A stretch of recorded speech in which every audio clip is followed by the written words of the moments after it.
There's a lot for the Green Party to celebrate after winning its first ever by-election. And for local plumber Hannah Spencer, it was time to capture the moment she was sent to Parliament as the Green Party's 5th MP. A few hours later, she joined her party leader for a press conference where the pair made a vow to break up the old political establishment. You've seen a green surge. Well, now wait, because a green tidal wave is coming at the next general election. We are not here to be disappointed by Labour. We are here to replace them. Some other campaigns claim this green surge is built on sectarianism, including leaflets highlighting meetings between Keir Starmer and Indian Prime Minister Narendra Modi. There'll be many people in this constituency who will feel that you ran a campaign that stoked division in this area. What do you say to those people? I think the national conversation we really need to have in this country is we don't need to agree on everything all the time. If people's fundamental values are about dignity and humanity and looking after people, then those are the values of the Green Party. Gorton and Denton was once a safe Labour seat, but the party finished in 3rd place here, behind the Greens and Reform UK, a devastating result for the Prime Minister. Neighbouring MP and former Deputy Prime Minister Angela Rayner said the result must be a wake-up call. It's time to really listen and to reflect. Voters want the change that we promised and they voted for. But as Keir Starmer met Labour activists this morning, the Prime Minister showed no sign of changing course. Incumbent governments quite often get results like that mid-term, but I do understand that voters are frustrated, they're impatient for change. I will keep on fighting for those people for as long as I've got breath in my body. Reform UK accused the Green Party of sectarian politics. I think the Greens are riding a very dangerous wave. I'm very concerned about the direction of the country. In Gorton and Denton this lunchtime, these former Labour voters said the party is losing support on the left. The way that they've treated the left, parroted rhetoric from the right on immigration. The Greens are the only viable left option, for me anyway. At the moment, I don't feel like Labour is left. And across the road, another ex-Labour voter turning green. They come to our house and do that very big campaign, and they satisfied us. They will bring the good change for us. Facing threats from the right and the left, Labour must now decide how to turn its own political fortunes around. Harry Horton, News at 10, Gorton and Denton. As we just saw, it was a comprehensive victory for the Greens last night, gaining more than 40% of the vote in Gorton and Denton. But for Labour, it was an unwelcome contrast to the general election less than 2 years ago. They received just half the votes they did in the same seat back then. It continues a worrying trend for the party. Last May, in another supposedly safe Labour seat, Runcorn and Helsby, Reform UK overturned a majority of more than 14,000. Labour's vote share there had plunged by 14 percentage points in the space of a year.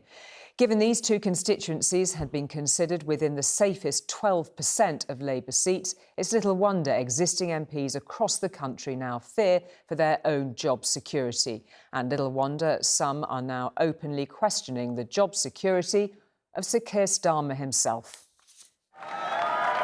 Less than 2 years ago, he stood on the steps of Number 10, celebrating an eye-watering majority, promising stability and change. Now, after losing by-elections, lagging behind in the polls, he is facing growing anger within his own party. Frankly, under Keir Starmer and the people around him, we have come across sounding like a pound shop reform in many areas. It's not something people recognise, and it needs to change. Should the Prime Minister go? Look, we have an interim Prime Minister at the moment. How long that interim is will be up to the Parliamentary Labour Party. He will not be here for very long. He does not deserve to be here much longer. While others are furious that Andy Burnham was not allowed to run.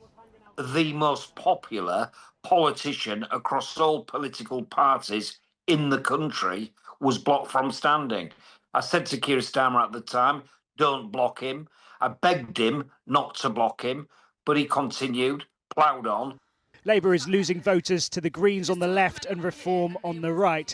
And despite by-election defeats in Gorton and Denton, Runcorn and Caerphilly, the leadership are insistent their strategy is still the right one. I'm not pretending that the last few weeks have been easy, but I do believe we are making the necessary right long-term decisions for the country. But the electoral reality is somewhat unforgiving. The strategy of chasing Reform voters has been very, very, very high risk because the proportion of people going to Reform from Labour is very small, and that has confused people on the left who want to see a Labour Party representing their interests.